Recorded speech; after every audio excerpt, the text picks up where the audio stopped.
Going to show you how to use RedwoodJS Scaffold Command to build a full CRUD app from scratch. First, we start by defining a simple data model in our Prisma schema. For example, we will add a post model with an auto-incrementing ID, a title, and a body. So let's add this. We can head to our API folder in DB schema. We can create our model. So we'll be creating a simple model named post, and we can use the ID, and we can set the data type to a set int, and we will specify ID and default.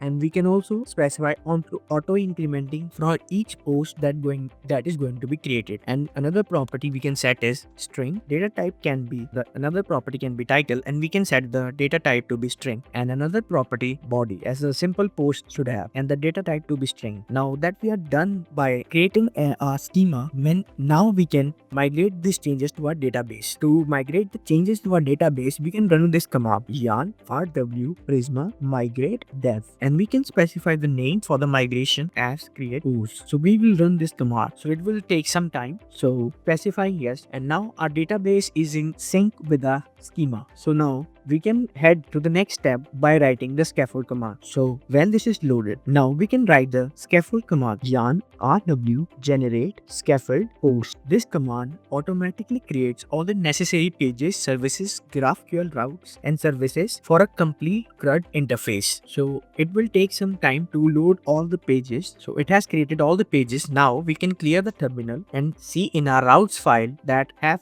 more pages been added. So you can head to this and you can see the post, and now we can successfully check that we have successfully executed the scaffold command by starting a server yarn rws. So let's start our development server. This is our home page, and to check that our scaffold command has run successfully, we can head to post page, and now we can create a new post. So let me add the title to be new note, and the body will be this is my first post. We can now save it, and we see that it has successfully created, and now we can show them and edit and delete, specifying all the correct conditions for a CRUD interface. So one important thing to note is that when using the scaffold command, you should provide your model name in singular form like post, and Redwood will automatically generate pluralized routes and page folders like post. This makes it super easy to keep everything organized. Scaffold is an amazing tool for quickly building prototypes or admin dashboards, and you can always customize the generated code later to fit your needs. Thanks for watching, and if you find this helpful, please like and subscribe for more RedwoodJS tips. Thank you.